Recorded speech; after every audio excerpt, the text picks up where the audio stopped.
अभिवादन स्वीकार कीजिए ब्रजेश मिश्रा का और आप देखना शुरू कर चुके हैं द डिबेट। बहनों भाइयों, योगी आदित्यनाथ के नेतृत्व में चल रही उत्तर प्रदेश की सरकार अपने कार्यकाल का 8 वर्ष पूरा करने जा रही है।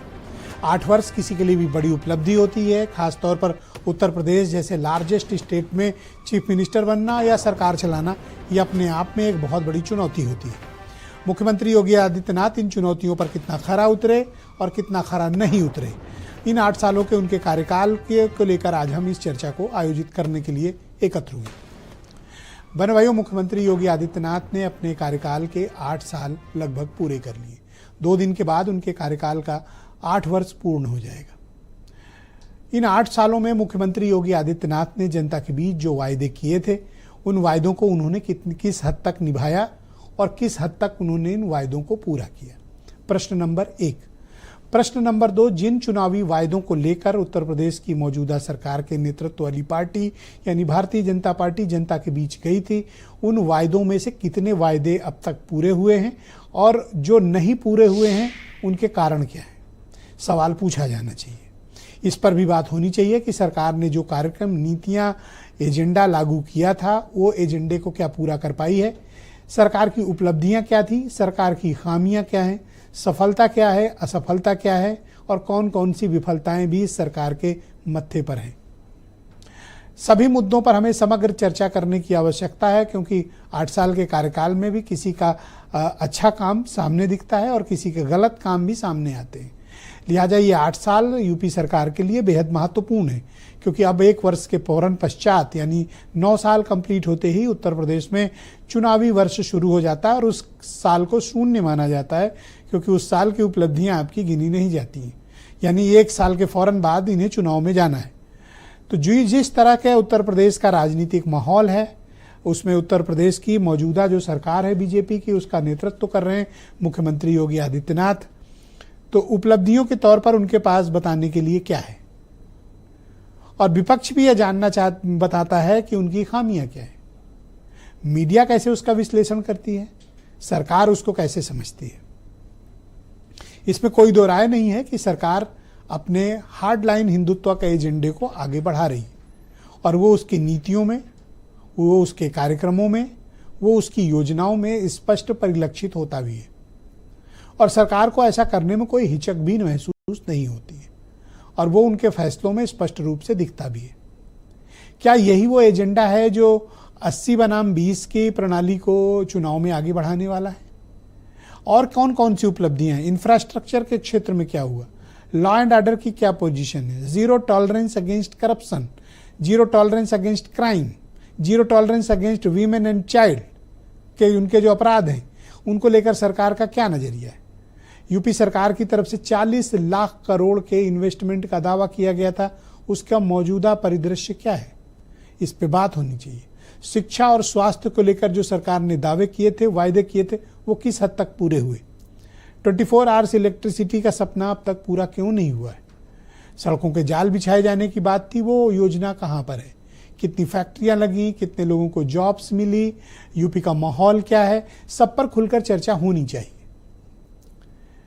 हम इस बारे में भी चर्चा करेंगे कि उत्तर प्रदेश की सरकार किस समग्रता के साथ काम कर रही है, और अपोजिशन बार बार सरकार पर धार्मिक ध्रुवीकरण के आरोप क्यों लगाते हैं।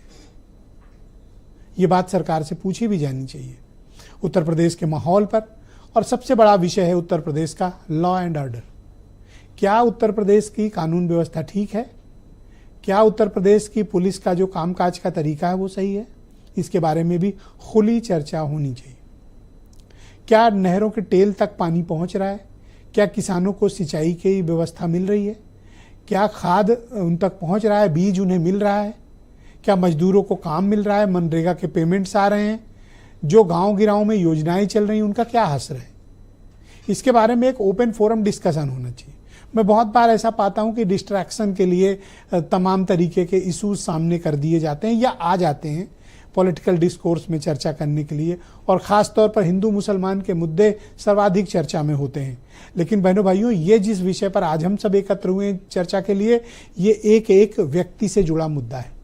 ये उत्तर प्रदेश के प्रत्येक नागरिक के जीवन को प्रभावित करने वाला मुद्दा है, क्योंकि सरकारें यहाँ हमारे देश में व्यवस्थाओं का खुद संचालन करती हैं, समाज सेकेंडरी होता है। लिहाजा सरकारों के जो कामकाज हैं उससे हमारा आपका जीवन सीधे प्रभावित होता है। हम उन्हीं नीतियों कार्यक्रमों के आधार पर सरकारों का चयन करते हैं। तो हमने जिस कार्यक्रम और नीति के आधार पर आपको वोट दिया, आपने कितना काम किया है, इसके बारे में रिपोर्ट कार्ड बननी चाहिए। हमें और आपको, हम मतलब मीडिया और आप मतलब जनता, हमें सरकारों को अकाउंटेबल बनाना चाहिए। उनकी जवाबदेही तय करनी चाहिए कि समाज के प्रति जो उनका उत्तरदायित्व है उन्होंने कितना निर्वहन किया। चुनावी वायदे सिर्फ वायदे बनकर न रह जाएं, बल्कि उसको अमली जामा कैसे पहनाया जाए, इसके बारे में चिंता भी होनी चाहिए। और ये कौन कर सकता है? एक जागरूक नागरिक। वो कौन है? वो आप हैं। हमारा काम आपको विजिलेंट करना है। हमें आपने दायित्व दिया है सरकार की नीति कार्यक्रमों पर नजर रखने के लिए। विपक्ष को आपने काम दिया उसकी चौकीदारी करने को कि ठीक से लागू हो रही है कि नहीं, और सरकार का काम है उसको अमली जामा पहनाना, उन कार्यक्रमों को लागू करना। तीनों के अपने रोल डिफाइंड हैं। चौथे हैं आप जो इसके बेनिफिशियरी हैं, और आप ये बताएंगे कि आपको सरकार की योजनाओं से लाभ हुआ है या फिर नहीं हुआ है। आप किन विकल्पों पर विचार कर रहे हैं? आप क्या मानते हैं कि सरकार सफलता से काम कर रही है या सरकार अपने मोर्चे पर विफल है? आज इस पर खुली चर्चा होनी चाहिए ताकि हम एक स्पष्ट परिदृश्य समझ सकें कि उत्तर प्रदेश सरकार में योगी आदित्यनाथ के नेतृत्व में चल रही सरकार के 8 साल का मौजूदा विश्लेषण क्या है, उन्होंने जो वायदे किए वो कितने पूरे हुए हैं, और जो नहीं पूरे हुए हैं उसके कारण क्या हैं। आप कुछ स्टेटमेंट सुनिए, फिर आज की डिबेट को हम आगे बढ़ाएंगे। इन 8 सालों में उत्तर प्रदेश की कायाकल्प हुआ है। हर क्षेत्र में अभूतपूर्व तरक्की करने का काम, विकास की योजनाएं लागू करने का काम। उत्तर प्रदेश के बारे में लोगों की सोच अवधारणा बदली है। हर क्षेत्र में हम लोग नए परम वैभव पर, ऊंचाइयों पर छूने काम किए हैं। बीमारू राज्य से एक हिंदुस्तान के ग्रोथ इंजन के रूप में अपनी यूपी ने पहचान बनाई है। देखिए, ये सरकार पूरी तरीके से फेल है, विफल है। इनके आप घोषणा पत्र देख लीजिए, मैनिफेस्टो, कहीं पर भी कुछ भी नहीं है, और न 10% भी अपने मैनिफेस्टो को पूरा नहीं कर पाए, और केवल अपनी ढपली बजा रहे हैं। ये सरकार फेल है, पूरी तरीके से जंगल राज कायम है। आज जो कुशासन है भारतीय जनता पार्टी का, योगी जी का, जिस तरह से आम जनता के बीच में नफरत फैलाने का, बेरोजगार हड़पने का काम, पिछड़ी जातियों, अनुसूचित जातियों के अधिकारों को हनन करने का काम, जो ये कुशासन है, इसका जवाब जनता देगी।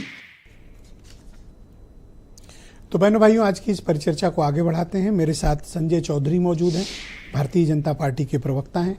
सुनील साजन समाजवादी पार्टी के प्रवक्ता हैं। मनीष हिंदवी उत्तर प्रदेश में कांग्रेस कमेटी के प्रवक्ता। रोहित अग्रवाल प्रवक्ता हैं और सीनियर लीडर हैं राष्ट्रीय लोकदल के। और अरुण राजभर SBSP के नेशनल जनरल सेक्रेटरी हैं और प्रवक्ता हैं। वीरेंद्र सिंह जी हमारे स्टेट हेड, आप सभी का स्वागत और धन्यवाद इस जन